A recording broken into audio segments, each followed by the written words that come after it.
The husband and mother-in-law left for the sea, leaving a note, "Deal with this ruin yourself." History, let me ask, where are you listening to us from? After all, learning about your geography, I feel our community more tangible and close. Thank you and enjoy listening. The headlights snatched a familiar fence from the darkness, and Yaroslava turned off the engine. For several seconds she simply sat in the cooling car and looked at her own house, which for some reason now seemed alien and inhospitable. The porch was drowning in darkness, although her mother-in-law Angelina Danilovna always insisted that the lantern burn until midnight, because seaside hooligans are just waiting for decent people to gape. Now not a single light flashed either in the windows or above the door. Even the neighbor's dogs, usually barking at any sound, were silent, as if they had died out. The October wind from the Sea of Japan hit the face with salty dampness as soon as Yaroslava got out of the car, and she mechanically raised her collar jackets. For hours of shaking along a broken road through a partisan pass felt like a dull pain in the lower back. "Eric," she called quietly, unlocking the door with a spare key, which she always carried in her bag pocket in case her husband forgot to open it. "Angelina Danilovna." The silence answered her with musty air, in which there was no familiar smell of fried pink salmon, nor the muttering of the TV with Korean series for the very channel that her husband switched as soon as she left for work, although in front of her he pretended that he was only watching the news. Her old windbreaker was dangling. The air was stale and heavy, as happens in houses that have not been ventilated for several days, and this detail scratched her consciousness as the first warning. For 3 days she checked invoices in the Nakaka branch, identifying shortages in the warehouse and arguing with a careless storekeeper who confused items and lost invoices with such consistency, as if it was his calling. In the evenings, lying down in an official hotel room with a cramped ceiling, she imagined how she would return home, and Eric would at least put the kettle on, at least ask how she was driving. This little stupid dream warmed her all the way back, and she did not fall asleep behind the wheel on the serpentine road, when the trucks were blinding with headlights in her face. Now, standing in the middle of the living room with pillows on the floor and empty bottles of Pacific wine next to which lay crumpled packages of instant noodles, she felt how hope was crumbling, like autumn leaves spreading outside the window. On the kitchen table, bare even without oilcloth, which the mother-in-law treasured like the apple of her eye, there was a white piece of paper, crushed by a stupid napkin holder in the shape of a crab. Angelina Danilovna brought it from Dalny Gorskoy Tolostyr and was incredibly proud of this acquisition. Yaroslava took the note, and her fingers immediately recognized the cheap paper torn from a school notebook. 2 handwritings were crowded on one sheet, Eric's sweeping scribbles with his eternal curls on the letters D and U, and the neat, with a pretense of calligraphy, lines from his mother-in-law, "We flew to Thailand, we're tired. Deal with this wreck in the back room yourself. Do as you want. We'll be back in a week, maybe 2. The paper crumpled in her fist before Yaroslava had time to realize what she was doing. The blood rushed to her cheeks, and then subsided, leaving an emptiness in her chest and a ringing in her ears. Wreck they called their grandmother, Ustinya Lukanikna, an 80-year-old woman who did not get out of bed for 3 years after a stroke. Doctors from the district clinic gave her first group disability due to vascular dementia and partial paralysis of the right side of the body. The world suddenly weakened its support, and Yaroslava grabbed the edge of the table so as not to fall. If Eric and his mother flew away the day before yesterday, and the flight from Vladivostok to Bangkok with a transfer in Seoul takes 8 hours, then this meant that the paralyzed old woman spent 2 days without water and food, locked in a stuffy room, like a forgotten thing. Yaroslava threw her bag directly on the dirty floor and ran toward the far room, stumbling over the threshold and feeling like her heart was beating somewhere right in her throat. The door was locked with a latch from the outside, specifically, intentionally, so that she would not get out. She yanked the piece of iron so that it dug into her palm until there were white stripes on the skin, and opened the door. She was immediately hit in the face by the heavy sour smell of stagnant air and something else, cloying and terrible, which she did not want to give title. The room was tiny and joyless, an armored bed with a dented mesh, a shabby chest of drawers with peeling varnish, the only window sealed with construction tape so that it wouldn't blow, as the mother-in-law explained, although in reality she simply didn't want to bother with the window. On the mattress, under a thin blanket, curled up in the corner, lay a body so thin that it seemed like the bones were about to break through thin skin, so motionless that for the first second Yaroslava thought, "I'm late." "Lord," she exhaled, kneeling down next to the bed and not noticing how painfully the hardboards rested on the floor. "Lord, Grandma." She took her hand, cold and weightless, with blue veins under the thinning skin, and felt a weak, barely perceptible pulse beat, so rare that it seemed like an eternity passed between beats. Face in order to hear him. Tears rolled down her cheeks while Yaroslava ran between the kitchen and the room, bringing warm water in a cup and pouring it by teaspoons into her dry mouth, trying not to rush so that the grandmother would not choke. She wiped her body with a damp towel, carefully, as they wipe babies, changed her grandmother into a clean nightgown from her own suitcase, because the linen on the bed was dirty and wet. Just looking at it made her throat feel nauseous. All this time she thought only one thing: how could they, how dare they, how could I trust them for 5 years, 5 long years? She gave 65,000 of her 95 to Eric every month for a nurse, for Korean medicines, for medical nutrition. "You understand," he said, without looking up from the phone, flipping through some endless videos. "Caring for grandma costs money. The nurse wants 50,000, plus diapers, plus medications.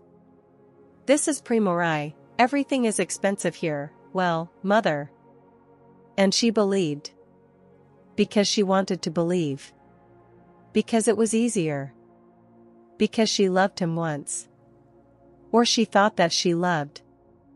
Yaroslava took out the phone, wiped her wet eyes with the back of her hand and began to dial 103, when thin dry fingers suddenly squeezed her wrist with such force that she screamed and almost dropped the phone. "No need for doctors." The voice was hoarse from long silence, but absolutely clear. No indistinct muttering, no porridge in the mouth, no emptiness in the gaze. Yaroslava slowly turned her head and met the eyes of Ustinia's grandmother. Wide open, gray with green, cold, like the October sea outside the window, looking at her with such piercing sharpness that a chill ran down the back.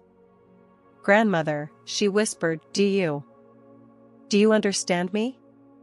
"Better than you think, girl," the old woman answered, and her lips trembled in something similar to a smile, unkind, predatory, not at all similar to the absent-minded grimace that Yaroslava was accustomed to seeing for the last 3 years. "Close the door with the latch.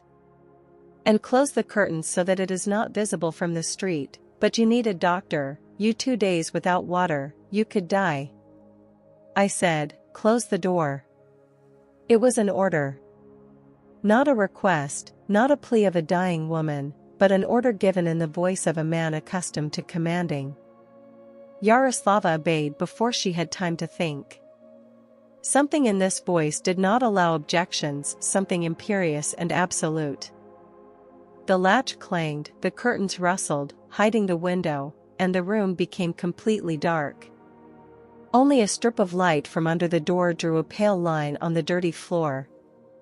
"A chest of drawers," said the grandmother, and her eyes flashed in the twilight. "Move it away from the wall. Under it, the board is lighter than the rest." "Lift it up, what's there?" Yaroslava asked, but was already moving towards the chest of drawers, grabbing its edge. "You'll see." "Do what I say." Her hands trembled as she dragged heavy furniture, scratching the floor with her legs so that whitish grooves remained. The board was indeed a slightly different shade, as if it had been changed later, with a barely noticeable gap along the edge. Yaroslava picked it up with a car key, breaking a nail, and saw it in a shallow niche. There was a metal box, an old tin box, from a Montpants, with a half-erased pattern of candy on the lid. Bring it here. Quickly. Inside were dark glass vials with Chinese characters written in red ink, and a blister with capsules without markings, black, matte, like bugs. Yaroslava watched as my grandmother, with weak but confident fingers, uncorked one of the bottles, and the words themselves fell from her lips. What is this, drugs? Smuggling? Tonic tincture from Harbin, the old woman answered, raising the bottle to her lips. A recipe from a Chinese doctor who owed me a favor 30 years ago. Not poison, not dope, just a very expensive and very effective means of traditional medicine. Something like ginseng, only stronger. I saved it for an emergency. Now, that very case. She drank the contents in one gulp. She winced from bitterness so that deep wrinkles gathered on her forehead, and closed her eyes, leaning back on the pillow. Yaroslava stood nearby, not knowing what to do, run for the phone, call for help, or just wait and pray that the old woman would not die in her arms. 15 or 20 minutes passed. She lost track of time. Grandmother's breathing became deeper and smoother. Color slowly returned to her waxen cheeks, weak, but a noticeable blush, as if life was pouring under the skin. The old woman moved her fingers, then bent her arm at the elbow, then slowly, with visible effort, rose up on the pillows and finally sat down, leaning on the headboard of the bed. Sit down, she said, pointing to the edge of the bed with a gnarled finger. We need to talk. And you want tea like it, but you must know the truth. Yaroslava sat down, feeling as if she had failed into some strange dream from which I can't wake up. 2.5 years, the grandmother began, and her voice now sounded firmly, with a distinct hoarseness, but without the slightest rattling. For 2.5 years I pretended. Paralysis, dementia, helplessness, it was all a performance, Yaroslava. A performance for one spectator who deserved it. How is this possible? Then, 3 years ago, I had a mini-stroke. It's true, I won lie. But after 6 months I fully recovered, down to the last finger. And this potion is just a tonic to come to my senses after 2 days without water. Without it, I would have had to lie down for another day. The doctor from a private clinic is a good person. I once helped him get out of one bad story. He wrote out the necessary certificates and confirmed the diagnosis for the clinic. And I lay and watched, listened to every word, remembered every look, every gesture. But why? Yaroslava whispered, and her own voice seemed alien to her. Why is this? Because I wanted to know the truth, which you want to know otherwise.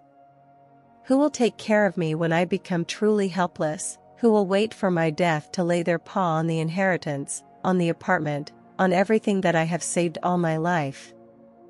The grandmother grinned, and there was something terrible in this grin, something from the beast that finally came out of the ambush. Now I know. And they will regret it, Eric and Angelina Danilovna. They don't know who you really are, right? Yaroslava burst out, although she herself did not understand where this question came from. They don't have the slightest idea, the old woman confirmed, and her eyes sparkled in the semi-darkness.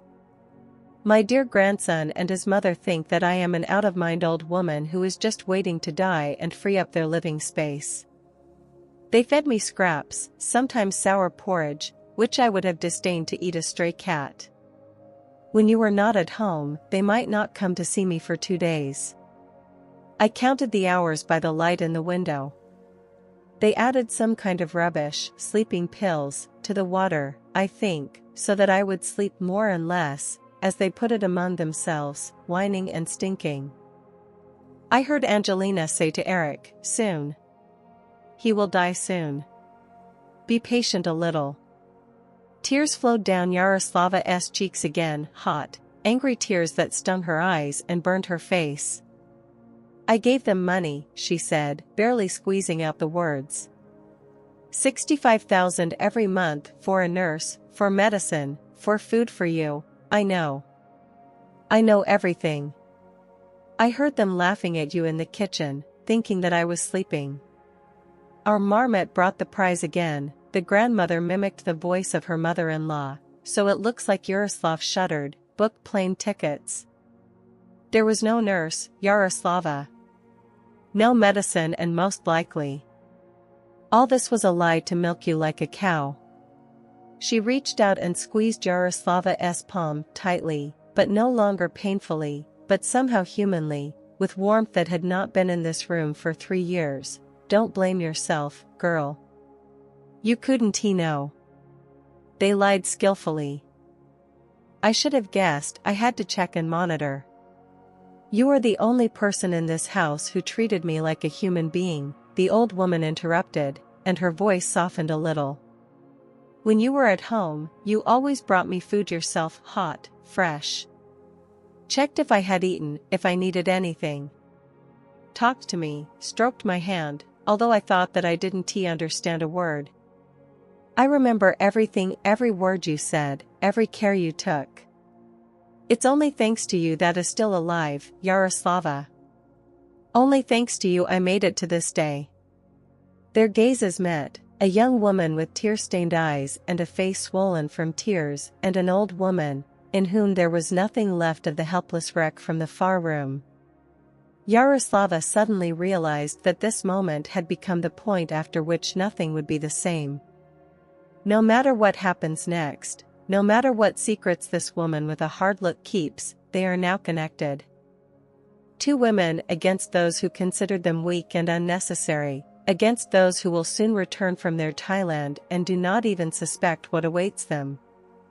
The grandmother waited for a pause, giving Yaroslava time to collect her thoughts, and then slowly, with visible effort, but without outside help, she put her hand under the dented mattress and pulled out an object that made the young woman flinch in surprise.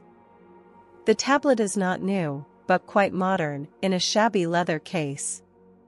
I thought you only had a push-button phone, Yaroslava muttered, remembering the old folding phone that her mother-in-law once contemptuously showed to guests with the words, "This is the kind of old thing that grandma can only use."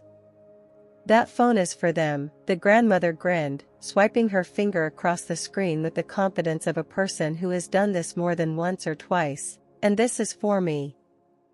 The socket is behind the bedside table, the wire is hidden under the mattress. I charged it at night, when these two were snoring throughout the entire apartment and they wouldn't even hear from a gun. 2 years ago, when Eric and his mother drove off to Sochi to sell, I called a specialist. A good guy from our group, from the holding company, knows how to keep his mouth shut. Why? Asked Yaroslav. Instead of answering, the grandmother opened the application, and a grid of 4 images appeared on the screen: the living room, the kitchen, the corridor, and the yard, taken from above, from the angle where smoke detectors or alarms are usually mounted. Yaroslava turned her gaze to the ceiling of the room. There was indeed a small white box above the door, which she always mistook for part of the fire system. "Cameras," she said in a shrunken voice. "Have you installed cameras?" 4 pieces, everything is written to the cloud automatically around the clock. For the first 6 months I just listened and memorized, and then I realized that I needed evidence that the judges would accept.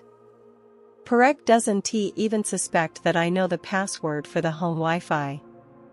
He himself told it to my mother in front of me, when Tanya couldn't connect her phone, and I lay next to her and didn't understand anything.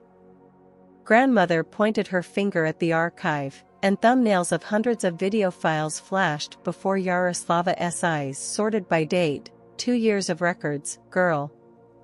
And for 2 years I collected dossiers on them. Do you want to see the truth? Yaroslava wanted to say no, wanted to close her eyes and wake up in another life, where her husband loved her, and her mother-in-law was just a mischievous old woman, not a monster.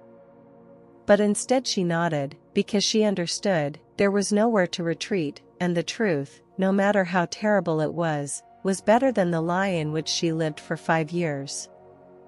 The first entry was dated 3 weeks ago. Living room. Angelina Danilovna sat on the sofa, staring at TV with some talk show, chewing sunflower seeds, spitting the husks directly onto the floor, the same floor that Yaroslava washed every morning before work. In the corner of the room, in an old wheelchair that creaked with every movement, Grandma Ustenia was sitting, with a plate on her lap. There was something gray in the plate, similar to smeared porridge.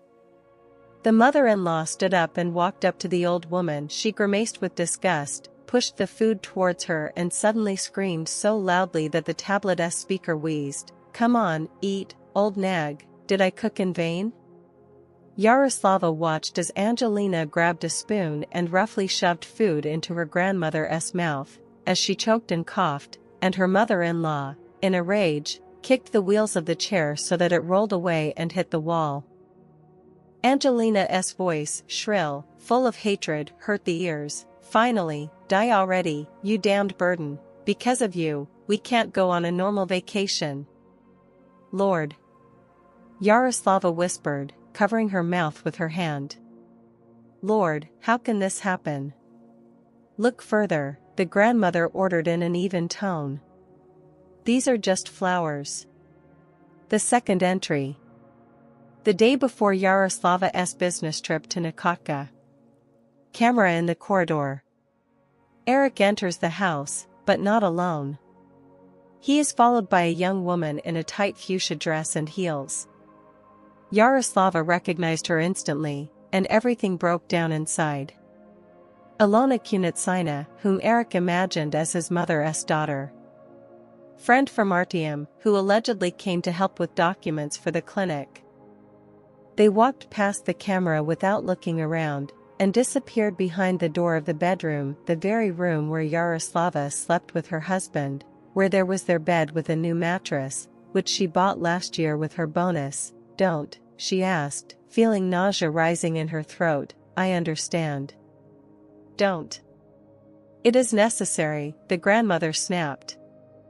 "You must know everything." An hour later during the recording, they left the bedroom and settled down in the kitchen with a bottle of wine, the same Chateau for 2000 that Eric was saving for a special occasion.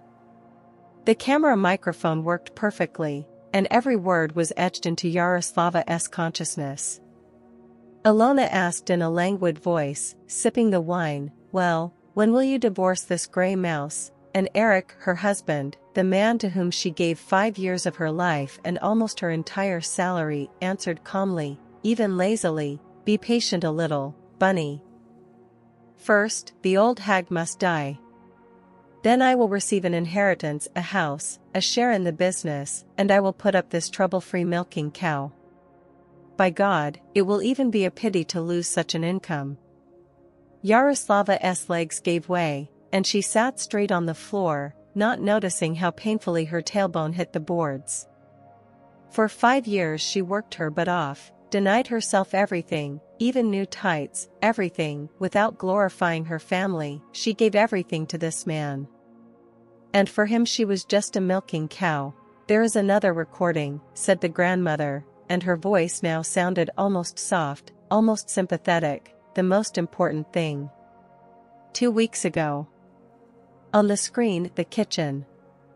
Eric is standing at the stove, intently pounding something in an old mortar that Yaroslava remembered from the time when my mother-in-law made nut sauce in it. Angelina comes up, hands him a bottle of colorless liquid. Eric pours the powder into a cup of tea, stirs it with a spoon and carries it into the back room.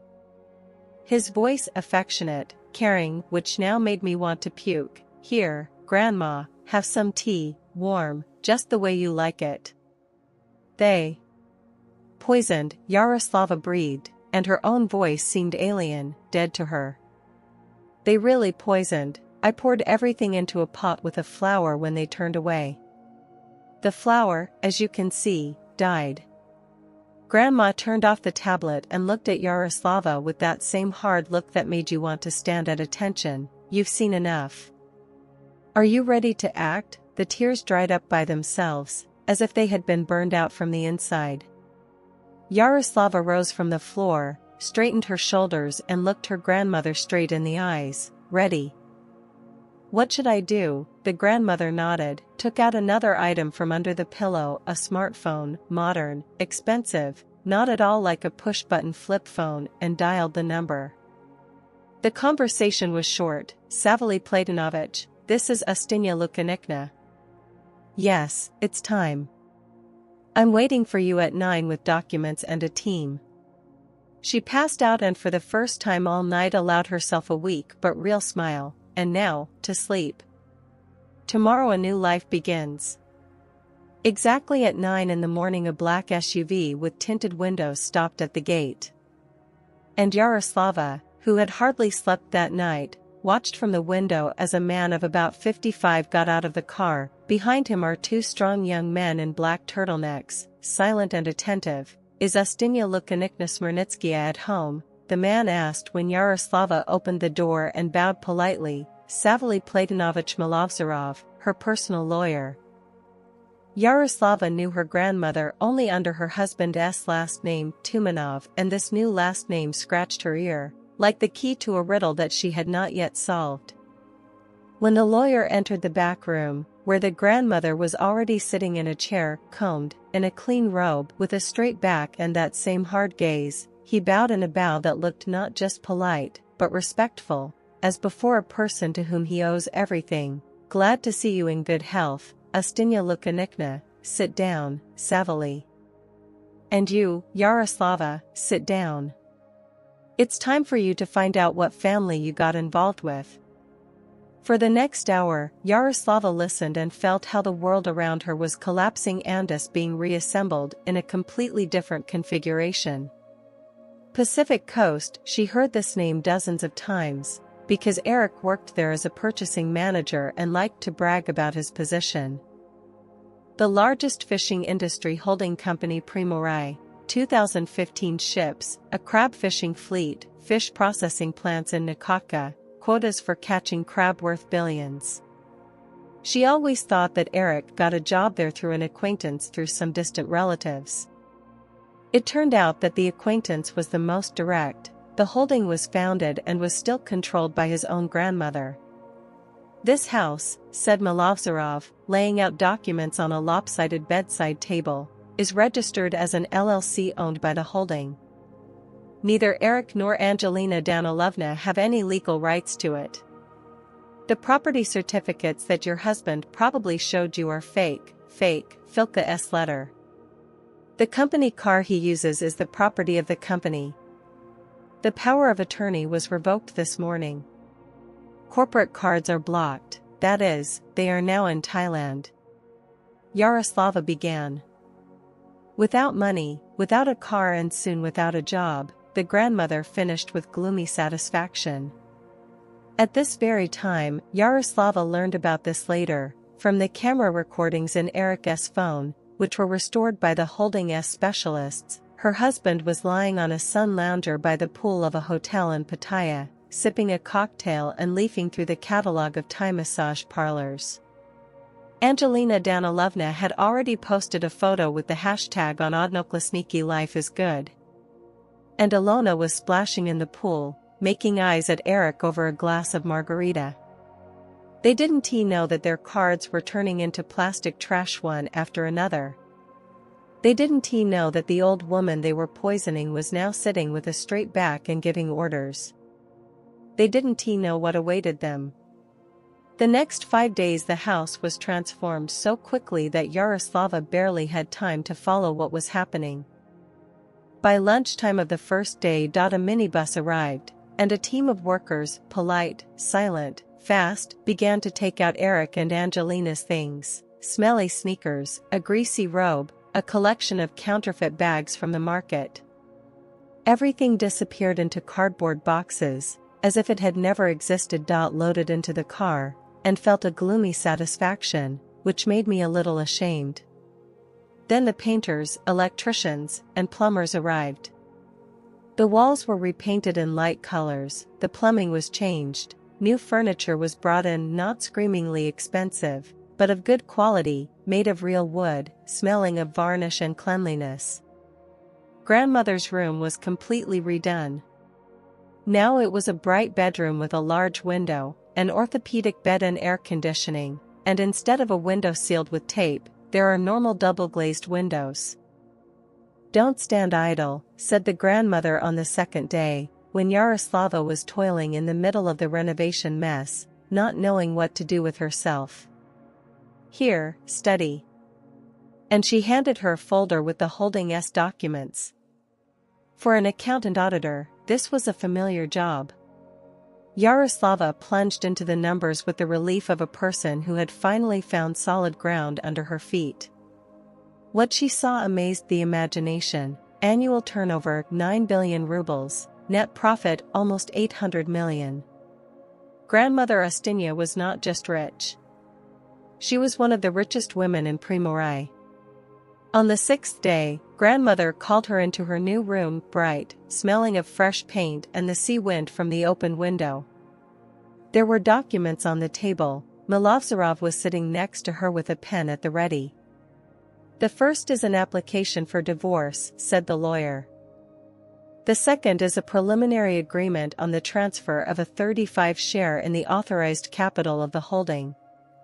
We will sign the main agreement at the notary in a week, when I prepare all the papers for registration with the tax office.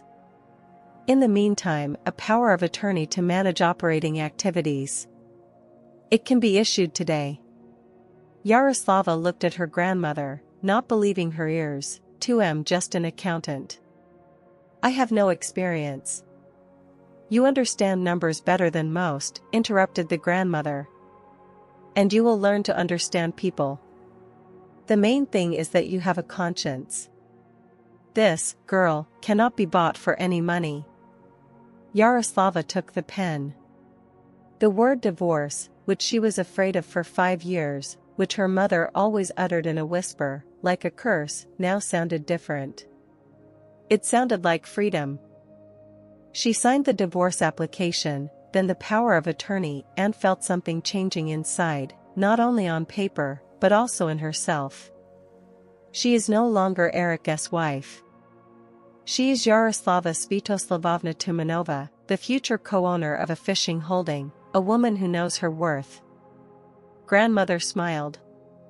For the first time in all this time, Yaroslava saw a real warm smile on her face, from which the wrinkles around her eyes gathered into rays. "Now go communicate with this scoundrel," she said, and there was something akin to anticipation in her voice. "It's time to return the birds to the cage." Yaroslava took the phone that her grandmother handed to her, her own, old, with cut corners and a crack on the screen, and looked at the empty message field for several seconds, collecting her thoughts. Her fingers trembled slightly, but not from fear, but from a strange, almost gambling excitement that she had never noticed in herself before. "Write simply," the grandmother prompted, watching her from the new chair, "as if you were in a panic." "As if you were in a panic. You are the same fool that they think you are." Yaroslava nodded and began typing. "Eric, Grandma died at night. The body is cold.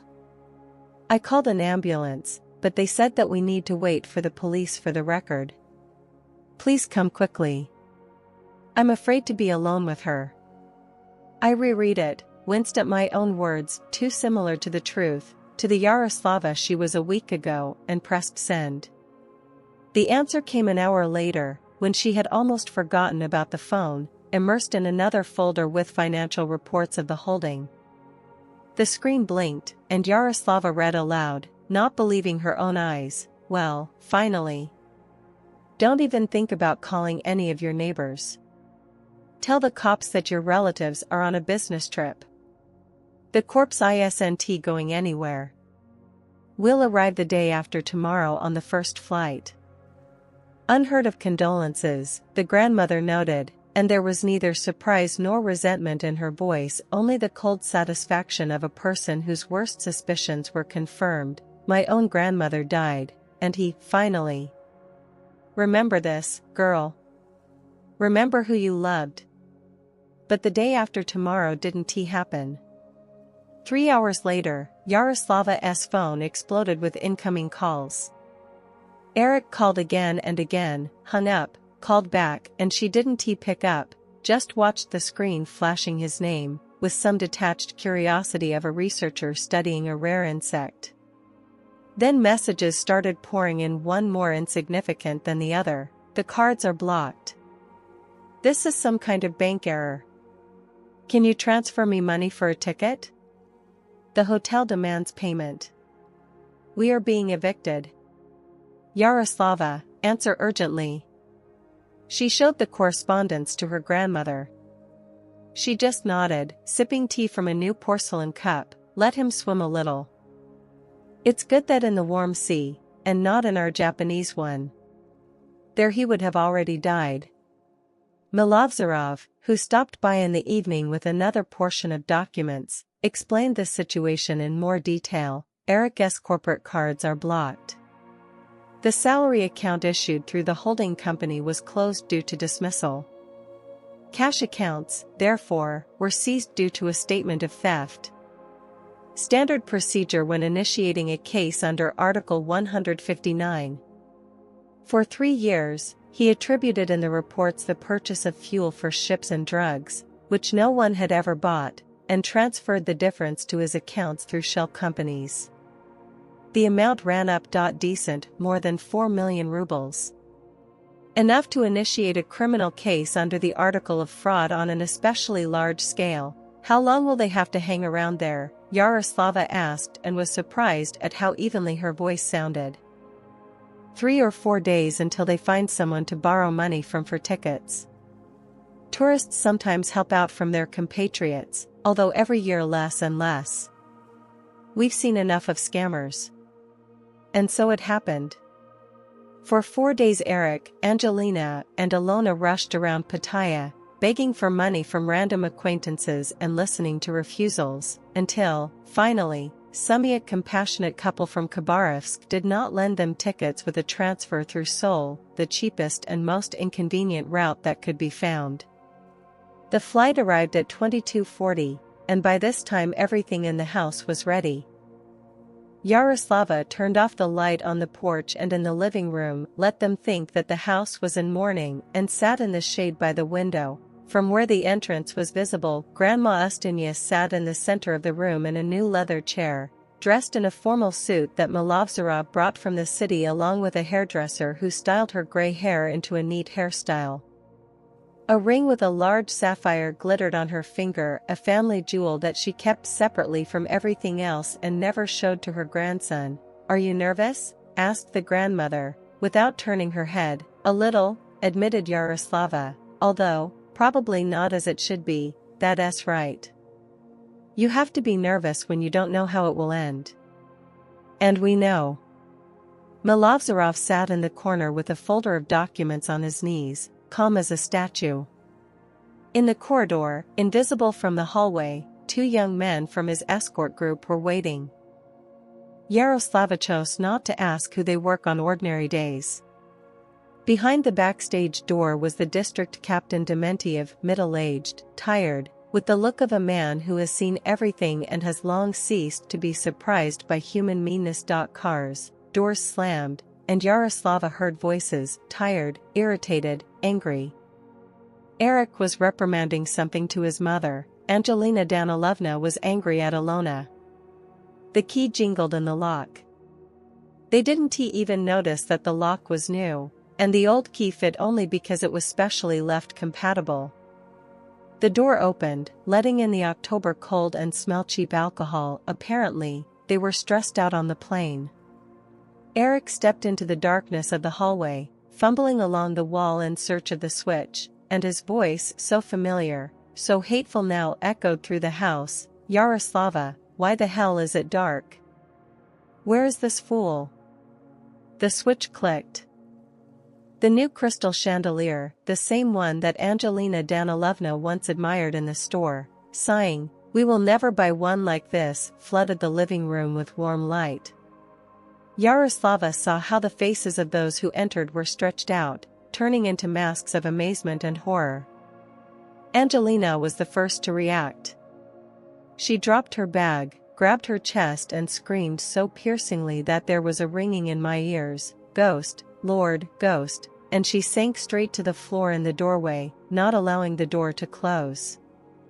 Ilona backed away, tripped over the threshold and almost fell on her back.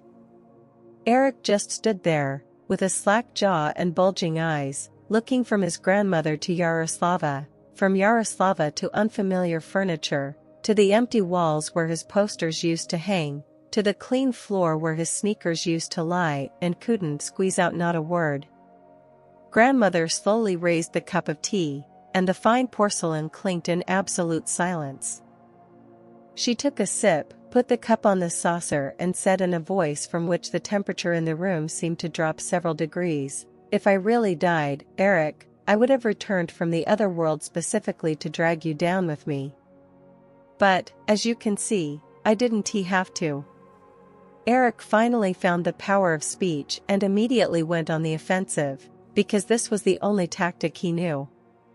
He shouted that this was his house, that Yaroslava had gone crazy, that he would call the police, that the grandmother was clearly not in herself, and took a step forward, looming menacingly over his ex-wife. But instead the usual reaction, lowered eyes, hunched shoulders. Yaroslava stepped towards him, and her voice sounded so calm and cold that Eric stopped mid-sentence. "Don't you dare raise your voice in a house that doesn't belong to you and has never belonged." Milovzorov stepped out of the shadows behind the sofa, and Eric recoiled. He had not seen the lawyer before. "Let me introduce myself," he began in an even, almost bored tone. "Managing partner of a law firm, legal advisor to the Pacific Coast Holding, personal attorney of Ustinya Lukyanivna Smernitskaya, founder and majority shareholder Holding, Smernitskaya?" Eric repeated, and in his voice there was something childish, confused. "Pacific Coast is your own grandmother," confirmed Ustinya Lukyanivna with a cold smile. "That same wreck that you poisoned with sleeping pills and starved. That same old hag whose death you were waiting for to lay your paw on the inheritance. Surprise, grandson." Milovzorov continued in a monotonous voice, as if he was reading out a verdict. "Eric Demyanovich Tumanov was hired by the holding 5 years ago solely on the personal instructions of Ustinya Lukyanivna, not for qualifications, which he does not have, but so that his grandson could provide for his family. Over the years, he stole more than 4,200,000 rubles from the company through fictitious purchases. This morning he was fired under article for theft. A statement was filed with the police." Eric turned white.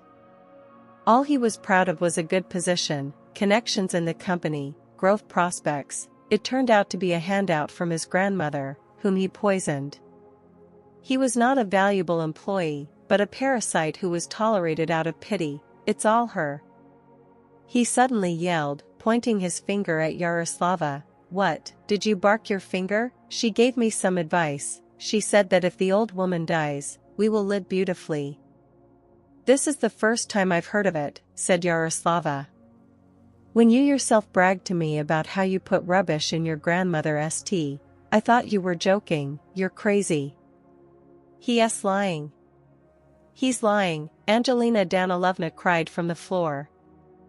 "It was her idea, mother. You bought the sleeping pills. You have a prescription from a neurologist. I bought it for myself. I have insomnia." They shouted at each other, interrupted, accused 3 people who, just a week ago, imagined themselves to be cunning winners. Every word was recorded on Milovzorov's recorder. Captain Dementiev came out of the backstage door and silently made notes in a notebook, looking at this farce with the expression of a man who was long overdue for retirement. Ilona was the first to realize that things were bad, and began to make her way to the exit, sideways along the wall. She grabbed the door handle, pulled. Locked. Pulled harder. "Doesn't he give in?" She pounded with her fists. "Let me out, I have nothing to do with it." "The door opens inward, my dear," Milovzorov calmly noted. "Pull it towards you." Ilona pulled the door towards herself. It swung open, and another policeman was found on the porch, who had just approached. Ilona ran into him with acceleration. He mechanically grabbed her hands, and a cheap shiny bracelet, bought, apparently, at a Thai counterfeit market, flew off her wrist. "This isn't mine. This is not mine." She squealed for some reason, as if she was accused of theft. "Calm down, citizen." The policeman raised the bracelet and handed it to her. "Here is yours. There is nowhere to run," muttered Captain Dementiev, raising his hand and interrupting the booth. "Enough. Citizen Tumanova, you are detained until the circumstances are clarified on a statement of intentional infliction of grievous bodily harm, torture, leaving in danger and fraud on an especially large scale. Come on in. Come on in." Eric tried to break free, shouted about a lawyer, about his rights, but they calmly turned him face to the wall and snapped handcuffs. Angelina squealed about a sick heart. No one paid attention. Before he was taken away, Yaroslava approached him. He raised his eyes. Plea, hope, pity flashed in them for that old Yaroslav, who always forgave. "Yaroslav, I will explain everything. You know me." She looked at him for a second, then another. Then she took out a wedding ring from her pocket, a thin gold band that she had worn for 5 years, and threw it at his feet. The moment was lost forever. Yaroslava stood in the doorway, watching a police UAZ car take away her past into the October night. The wind from the sea ruffled her hair, the salty air stung her eyes, but for the first time in 5 years this smell did not feel dreary. Her back, "It's blowing. Tomorrow we have a lot of work." Yaroslava smiled, barely noticeable, just from the corners of her lips, and closed the door. That night she slept in a new bedroom, in a clean bed under a warm blanket, and for the first time in many years she did not have disturbing dreams. Only silence, peace, and the salty wind from the sea, which no longer smelled of melancholy. The months dragged on like one long, eventful day. Now something unreal, like a bad dream from which she finally woke up. The trial took place in August, 10 months after that October night when it all began. The Frunzinski district courtroom was small, with faded portraits on the walls and creaky chairs. Yaroslava sat in the witness box, listening to the judge read out the verdict in a monotonous voice. The prosecutor presented all the video footage from the cameras, the results toxicological examination. Traces of phenazepam in an increased dosage were found in the grandmother's blood, financial documents confirming the theft of more than 4 million, Eric Demyanovich Tumanov, intentional infliction of grievous bodily harm, torture, leaving in danger and fraud on an especially large scale. In total 8 years in a general regime colony. Angelina Danilovna Tumanova, the same articles. 6 years. When the escort was escorting Eric out of the hall, he stopped opposite Yaroslava. The guard, an elderly man with a gray mustache, allowed him for a second. Eric whispered in her face, "You'll regret it. I'll go out and you'll dance with me." Yaroslava raised her eyebrow and answered calmly, almost boredly, "In 8 years you will be 43. Without education, without a specialty, without connections, with a criminal record for torturing an old woman. Who will hire you as a security guard at a supermarket, and even then it's unlikely. And by that time I will be the chairman of the board of directors of a holding company with $1 billion turnover.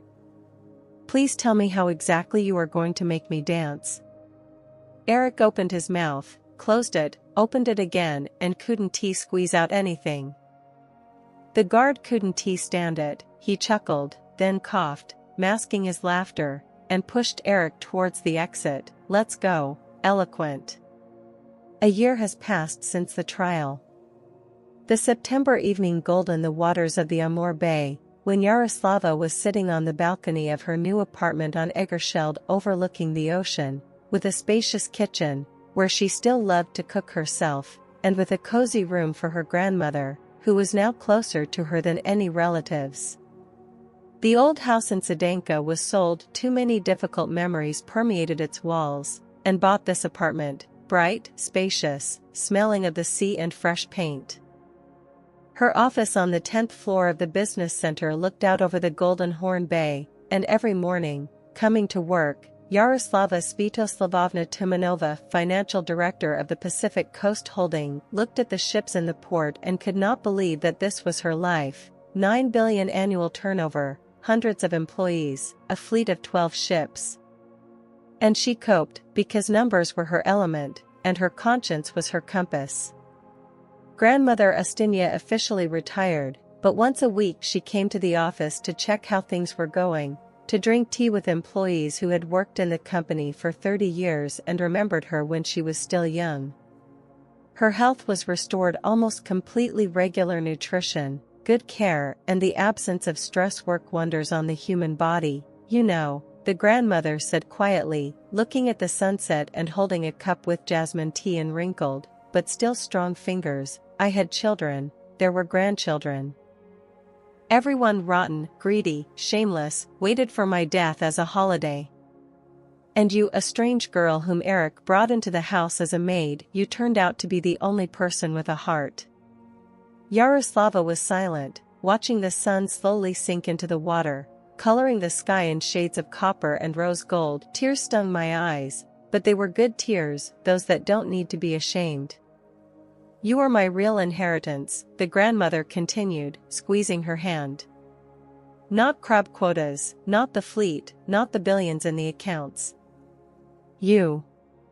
You are a living thing that will remember that wealth is not only money, it is also a conscience. Thank you, grandmother, Yaroslava answered quietly, squeezing her hand in response. For everything. For trust, for a lesson. For giving me a chance to become myself. Grandma chuckled, her signature chuckle, which could mean anything, from approval to irony, and rose from her chair, groaning more for appearance than from real weakness. Okay, enough sentimentality. Let's go to dinner. I promised dumplings. They went into the kitchen together, a young woman and an old woman, once strangers, now closer than blood relatives. Connected not by genes, but by something more durable, the test they went through together, and the trust that was forged in the fire of betrayal. Outside the window, the lights of the city, the port, ships in the roadstead, the bridge lit up. To the Russian island. The first stars were lighting up in the sky over the Amur Bay, indifferent to human dramas, but for some reason seeming almost friendly today. Yaroslava took out the dough from the refrigerator. Grandma sat down at the table, grumbling something about young people who had forgotten how to make dumplings properly. In this simple, everyday scene there was more warmth and real family than in all 5 years of her marriage to Eric. Justice has triumphed. And 2 women, the one who almost died at the hands of her own family, and the one who saved her, without knowing it, they began a new chapter of their history. And this chapter promised to be much brighter than the previous one.